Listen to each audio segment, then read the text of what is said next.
আসসালামু আলাইকুম। Blog by জলিসমম page থেকে আপনাদের সবাইকে ওয়েলকাম করছি। আশা করছি আপনারা সবাই ভালো আছেন। আমিও আলহামদুলিল্লাহ ভালো আছি।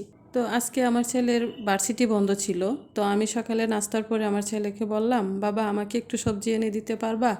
পরে আমার ছেলে বলল, ঠিক আছে মা, আমি যাচ্ছি। তো বাজার থেকে এসে আমার ছেলে খুব খুশি হয়ে বলল, মা তোমার জন্য আমি শীতের সবজি নিয়ে এসেছি। তো আমি ভাবলাম শীতের তো অনেক সবজি আছে, দেখি ব্যাগ খুলে কি সবজি এনেছে। খুলে দেখি সিম আর টমেটো নিয়ে এসেছে।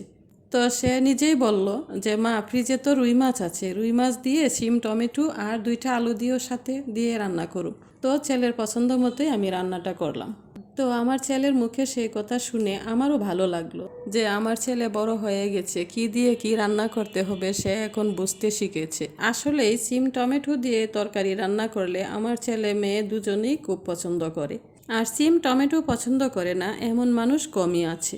তাই ভাবলাম আপনাদের সাথেও শেয়ার করি। যেহেতু প্রথম অবস্থায় সিম টমেটো বের হয়েছে, জানি না খেতে কেমন লাগবে।